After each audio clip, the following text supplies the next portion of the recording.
في سفينة فضاء بتاعت كائنات فضائية كان في كلب فضائي بيلعب بالكورة بتاعته في الطرقة، وفجأة الكورة جت على لوحة التحكم، وبسبب الخبطة دي الكورة شغلت زرار القذف بتاع الكبسولة ويروح ناحية كوكب الأرض، ونزل في وسط الصحراء.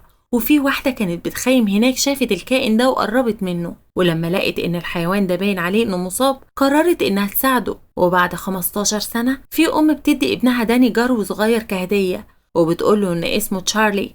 الولد فرح جدا وخرج علشان يلعب مع صاحبه الجديد، بس فجأة بدل ما قط الجيران اللي بيخاف من خياله فرقع البالونة بتاعته، وده خلى الولد يزعل خالص. الكلب بقى حب يحمي صاحبه فزمجر في القط، وبعدها بشوية هما الاتنين قعدوا يتخانقوا ويهزروا مع بعض كأنهم أبطال خارقين.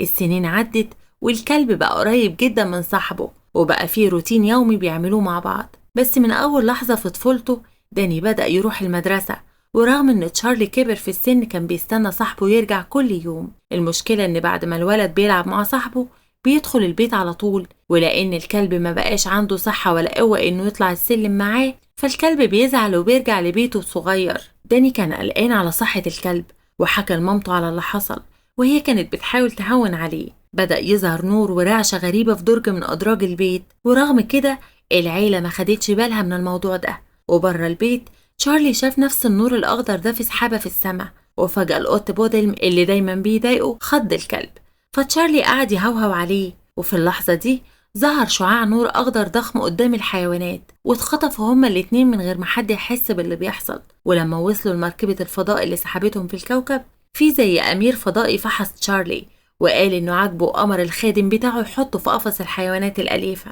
وبعدها بشوية الكائن ده أمر المساعد يحط القط في القفص التاني علشان محبش تصرفاته. وتشارلي هو شايف نفسه والقط محبوسين مع كائنات فضائية تانية بقى محتار جدا وبيحاول يفهم هما ليه هنا. تاني يوم الصبح داني خرج بره أول ما صحي، ولما لقى إن كلبه مش موجود قلق جدا وسأل مامته على مكانه، بس الست هي كمان ما كانتش عارفة تشارلي راح لفين، وقالت للولد يلحق نفسه ويخلص علشان ما يتأخرش على باص المدرسة.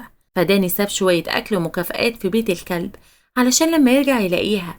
في الوقت ده على سفينة الفضاء الأمير المجنون لسه بيحاول يختار حيوان جديد يربيه، وفجأة جات له مامته الملكة الفضائية. الملكة لما لقت إن ابنها لسه مش عارف يقرر أمرته يخلص بسرعة وغيرت شكل واحد من الحيوانات اللي اتمسكت علشان تساعده يختار. ورغم كده هو فضل مش راضي على الاختيارات، وأول ما الملكة خرجت من الأوضة بدأ يغير في أجسام الحيوانات كلها بقوته. وبسبب كده تشارلي وبودل هما كمان اتأثروا بقوة الأمير، وحتى بعد كل التغيرات دي برضه ما عجبوش ولا واحد فيهم. فقرر الكائن ده إنه يرمي الحيوانات بره السفينة، بس أمه زعقت له وأنقذت الحيوانات قبل ما يموتوا. وبعدها على طول الملكة قالت إن ابنها ما يستحقش يكون عنده حيوان جنبه، واستخدمت قوتها علشان ترجع كل واحد فيهم للأرض. ولما تشارلي فاق في الجنينة بتاعته حس إنه فرحان إنه رجع وقرر يريح مكانه. تاني يوم الصبح داني صحي لقى كلبه قدامه بالظبط وحضنه وهو طاير من الفرحة إنه رجع سليم. الولد طلب من صاحبه إنه ما يعملش كده تاني أبدا، وطبعا تشارلي رد على صاحبه واتكلم معاه كأنه بني آدم. داني لما سمع صوت كلبه اتخض وسأله انت ازاي بقيت بتتكلم؟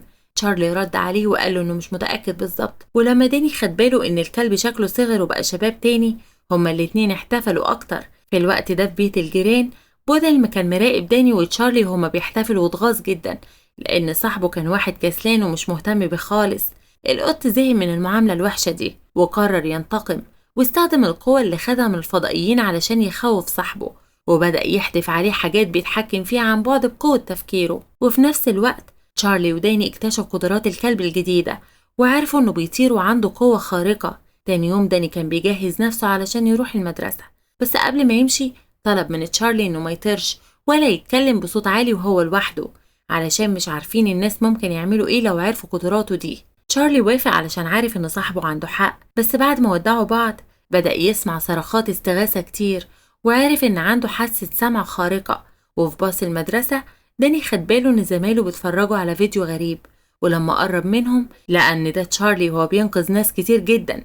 ده قلق على سلامة صاحبه وراح يتكلم معاه، وتشارلي هو عاوز يتأسف شرح له انه ما قدرش يمسك نفسه عن مساعدة الناس. فداني قرر يجهز له بدلة علشان يحمي هويته، وأول ما خلصوا بدلة البطل الخارق الجديدة، سوبر دوج طار في السماء وهو كان سعيد جدا.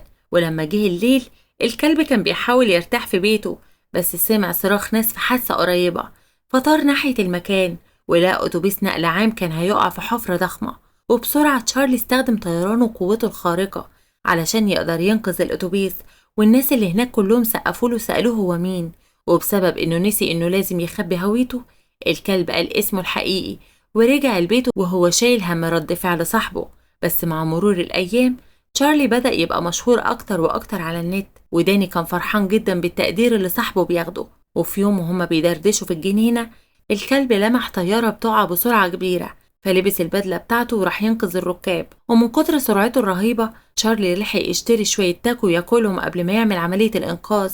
وبعد ما شبع، منع الطيارة إنها تتحطم وخلاها تهبط بسلام في وسط الصحراء. عملية الإنقاذ دي خلت سوبر دوج نجم كبير في البلد، ورئيسة أمريكا قابلته وعملت مؤتمر صحفي معاه. وفي اللحظة دي الست قررت تكذب، وبدل ما تقول الحقيقة قالت إن هي وتشارلي صحاب من سنين كتير، وأعلنت إنهم هيطلقوا ماركة أكل كلاب جديدة.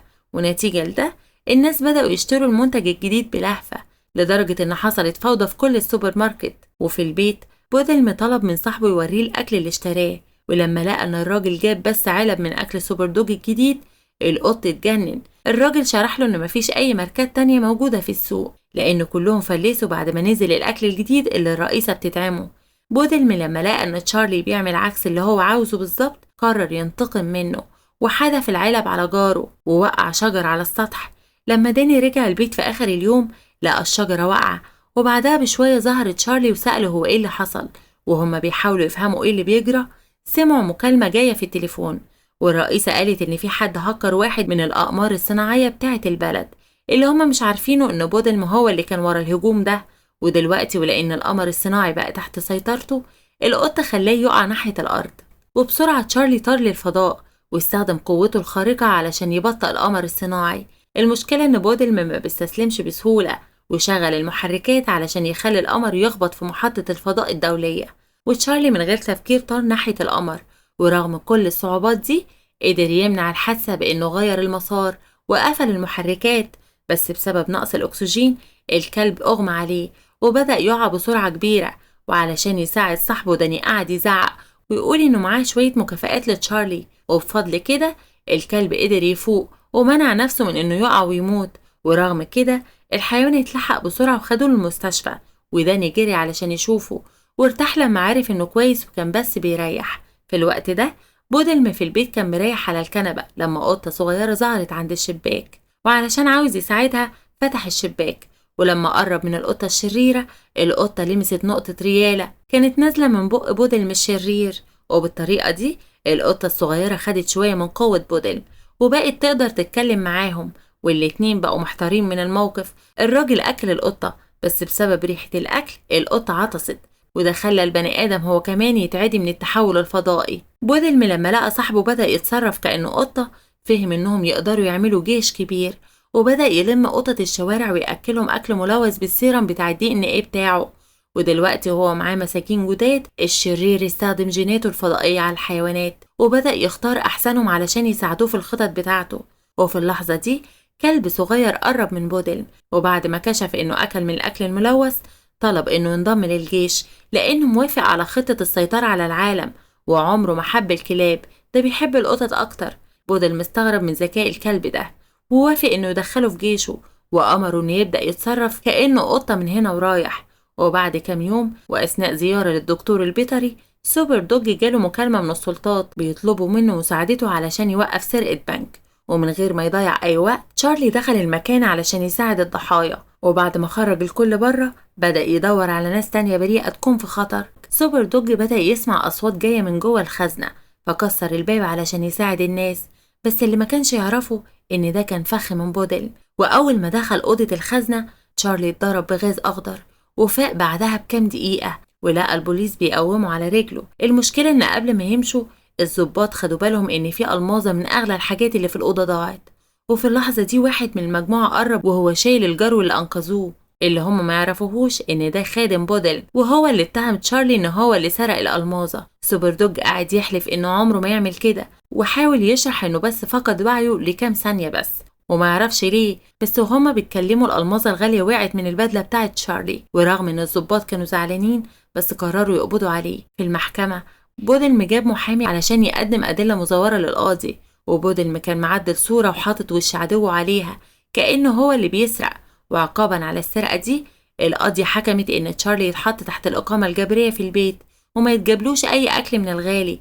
وده خلى سوبر دوج يبطل يصدق في نفسه ويقول إنه مش بطل خارق ولا حاجة، ومهما داني حاول يشجع صاحبه ما قدرش يغير رأيه. في الوقت ده بودل راح للرئيسة وقال لها إنه عنده خطة علشان يساعدها ترجع كل الفلوس اللي خسرتها بعد ما مبيعات أكل سوبر دوج وقعت.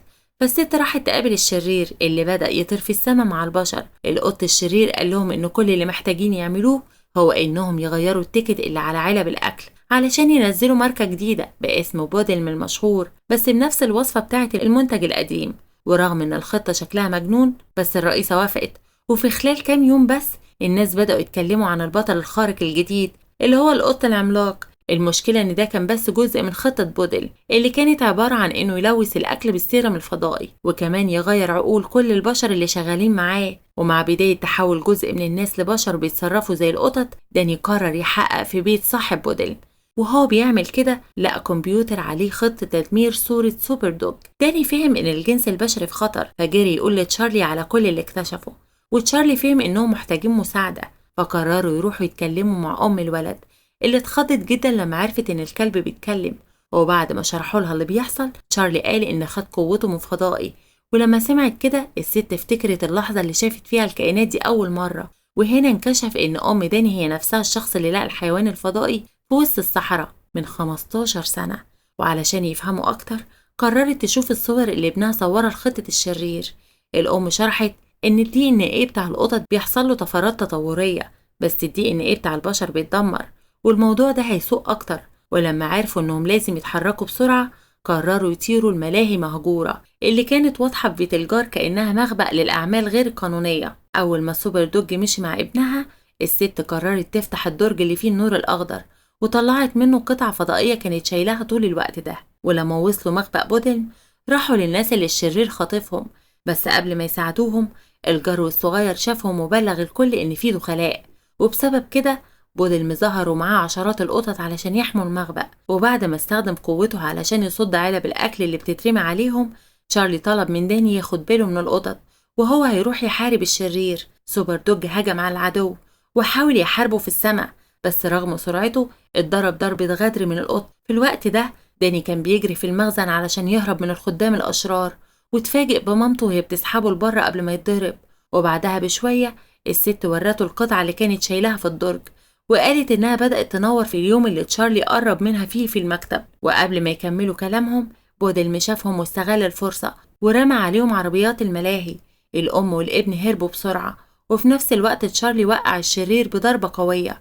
المشكلة إن رجالة بودل ما قدروا يسيطروا عليهم وهددوهم إنهم هيعدوهم بسيرم القطط المتحولة لو تشارلي حاول ينقذهم. في اللحظة دي بودل شاف القلادة اللي أم داني جابتها وهو بيعاينها الفضائيين جالهم إنذار بمكانه، وعلشان تشتت أعدائها داني صرخ وقال إنه شايف فار جنبه، والست استغلت الفرصة وهربت بالقلادة والحيوانات بتجري وراها. داني طار مع تشارلي علشان يساعد مامته ومسك القلادة وقدر يهرب بيها، بس بودل ما مستسلمش وفضل يطاردهم وبيحدف عليهم حاجات كتير. داني وتشارلي عملوا شوية حركات حوالين الملاهي علشان يهربوا والولد كان هيقع بس صاحبه لحقه. وبعدها على طول الجرو الصغير عمل نفسه لعبة دبدوبة علشان يسرق القلادة منهم، بس أم داني قفشته بسهولة وخدتها منه. بودل مزهق من كل ده وبدأ يرفع كل الخيم اللي في الملاهي مع البرج المعدني وحدفهم كلهم على الست اللي هربت وهي مرعوبة. بسرعة داني وتشارلي طاروا للمواجهة علشان ينقذوها وهي حدفت القلادة لابنها، وعلشان يحمي نفسه الولد جري ناحية الساقية الكبيرة بس بودل ملقاه بسهولة وكان هيخلص عليه. تشارلي جري يلحق صاحبه بس الشرير هدد إنه هيضرب داني بأعمدة الكهرباء لو قرب، بس الولد ما خافش ورمى القلادة بعيد. وبدأت خناقة قوية بين بودل وسوبر دوج، وأثناء الخناقة على القلادة الفضائية طلع شعاع نور ضخم جدا والأم جريت علشان تنزل ابنها من على الساقية. ورغم كل مجهوده تشارلي ما قدرش يمنع بودل من إنه ياخد القلادة، بس قبل ما يعمل أي حاجة الشرير لقى سفينة فضاء ضخمة بتظهر في السماء، وبعدها نزل طبق طاير ناحية المجموعة، والكل اتفاجئ بوصول الملكة الفضائية. ولما شافت القلادة المسروقة استخدمت قوتها علشان تخوف بودلم اللي ادعى ان الحاجة دي بتاعت أم داني.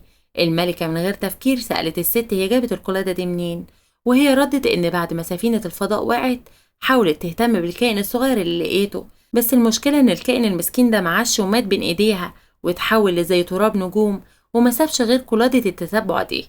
الملكة لما عرفت ان اخر لحظات الكائن دي كانت مع حد حاول يحميه شكرت الست وشرحت لها ان الكائن ده كان حيوانها الاليف وضاع منها غلط.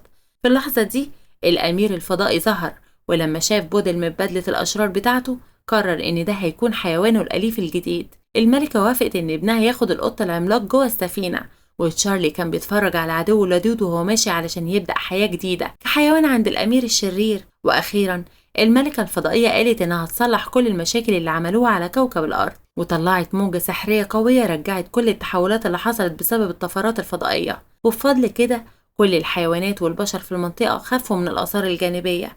وداني بص وراه لقى تشارلي رجع تاني كلب عجوز زي ما كان. الولد كان فرحان إن صاحبه بخير وحضنه، بس لما شاف العباية مرمية على الأرض فهم إن العالم لسه محتاج سوبر دوج، وطلب من الملكة تسيب لتشارلي قدراته. الملكة حبت تعرف هو ليه بيطلب كده، فدورت في ذاكرته واتأثرت لما لقت إن الولد طول عمره شايف كلبه بطل خارق حقيقي. وعلشان كده الملكة قررت ترجع لتشارلي شكله القوي تاني. وداني حضن صاحبه وهو في قمة السعادة علشان عارف إنهم هيقضوا سنين كتير تانية مع بعض.